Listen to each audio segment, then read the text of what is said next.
পাশাপাশি এই দুটি ছবি দেখলে বুঝবেন একটি পরিপূর্ণ পরিবার থাকা সন্তানদের জন্য ঠিক কতটা জরুরি।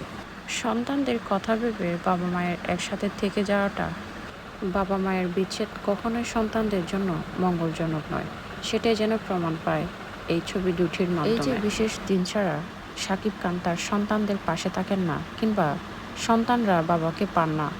একটা সাধারণ পরিবারে যেমন বাবা মা সবসময় তার সন্তানদের ঘিরেই থাকেন, সেভাবে শাকিব খান কিংবা তার সন্তানদের মধ্যে সেটা নেই বললেই চলে।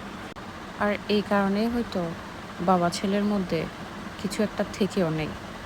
ছবিতে খেয়াল করলে দেখবেন জয় তার বাবাকে লজ্জা পাচ্ছে, অন্যদিকে শেহজাদ তার বাবার সাথে ইজি হতে পারছে না। আসলে এটা বাবাকে সবসময় কাছে না পাওয়ার কারণে এমনটা হয়। আমরা সাধারণ পরিবারে যেভাবে গড়ে উঠি কিংবা বেড়ে উঠি, সেখানে আমাদের বাবা মায়ের সাথে আমাদের খুব সুন্দর সম্পর্ক থাকে, আমরা এত আনইজি ফিল করি না। কিন্তু শাকিব খান কিংবা তার সন্তানদের ক্ষেত্রে দেখবেন তারা সবসময় তার বাবার সাথে কাছের থেকেও যেন নেই, কি একটা যেন তাদের মধ্যে মিসিং।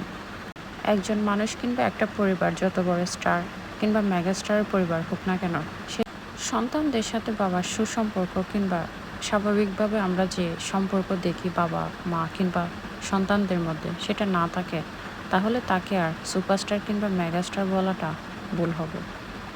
এক্ষেত্রে অবশ্য শাকিব খানের পাশাপাশি বুবলি কিংবা অপু বিশ্বাস দুজনেই দায়ী। শাকিব খান যেমন কোনো একজন নারীতে নির্দিষ্টভাবে আটকে থাকতে পারেনি, ঠিক তেমনই করে কিন্তু বুবলি কিংবা অপু বিশ্বাস কেউ শাকিব খানের সাথে মানিয়ে নিতে পারেনি বলে, কিংবা মানিয়ে নিতে পারলেও শাকিব খানের কারণে সংসারটা করা হয়ে ওঠেনি। কিন্তু আমরা শাকিব খানের এই জীবন থেকে কিংবা তাদের জীবনে ঘটে যাওয়া এই ঘটনা থেকে জীবনে এই শিক্ষা পাই, সন্তানদের কথা ভেবে বাবা মায়ের অনেক কিছুই স্যাক্রিফাইস করতে হয়। সন্তানকে একটি পরিপূর্ণ জীবন এবং একটি পরিপূর্ণ পরিবার দেওয়ার জন্য হলেও বাবা মায়ের অনেক কিছুই ত্যাগ স্বীকার করতে হয়।